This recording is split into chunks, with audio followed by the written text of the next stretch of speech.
हाथी और चूहे की कहानी। एक राज्य में एक राजा का शासन था।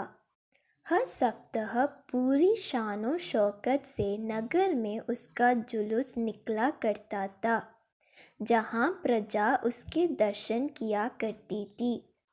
एक दिन एक नन्हा चूहा उसी राजमार्ग के किनारे किनारे कहीं जा रहा था, जहाँ राजा का जुलूस निकलने वाला था। वह चूहा था तो छोटा सा, मगर उसका घमंड बहुत बड़ा था और वह खुद को सर्वश्रेष्ठ और महान समझता था। कुछ देर बाद राजमार्ग से राजा का भव्य जुलूस निकला, जिसे देखने लोगों की भीड़ लगने लगी। राजा अपने पूरे दल बल के साथ था। उसके सैनिक उसे घेरे हुए थे।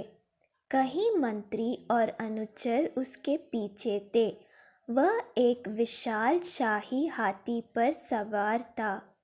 हाथी शाही था, इसलिए उसे भव्यता से सजाया गया था और उसकी शान भी देखते बनते थी।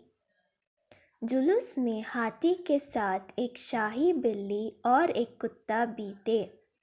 राजा का जुलूस देखने को उमड़ी भीड़ राजा के साथ साथ उसके शाही हाथी की भी प्रशंसा कर रहे थी। यह सुनकर घमंडी चूहे को बहुत बुरा लगा। वह हाथी को गौर से देखने लगा, फिर सोचने लगा, इसमें ऐसी क्या खास बात है जो मुझ में नहीं।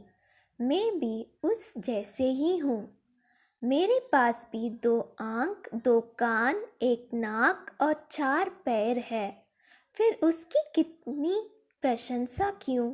उसके विशाल शरीर के कारण, लंबी सूंड के कारण, छोटी छोटी आंखों के कारण या जूरीदार जमंडी के कारण? इस कारण एक बार तुम लोग मुझे देख लो, उस हाथी को भूल जाओगे। मैं हाथी से ज़्यादा महान हूँ।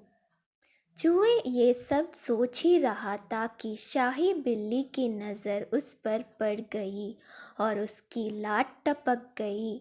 जुलूस छोड़ वह उसकी ओर लपकी। फिर क्या था? चूहा अपनी सारी मेहनत भूलकर धूम दबाकर भागा। भागते भागते वह हाथी के सामने आ गया। आगे बढ़ते हाथी ने उस विद्य से चूहे को देखा तक नहीं और अपना विशाल पैर उठा लिया। चूहा उसके पैर के नीचे कुचलने ही वाला था, मगर किसी तरह उसने खुद को बचाया। वहाँ से बचा तो खतरनाक कुत्ता सामने था, जो उसे देखकर गुर्राया। चूहा पूरी जान लगाकर वहाँ से भागा और राजमार्ग के किनारे स्थित एक छेद में घुस गया। उसका सारा घमंड उतर चुका था। उसे समझ आ चुका था कि वह इतना भी श्रेष्ठ और महान नहीं।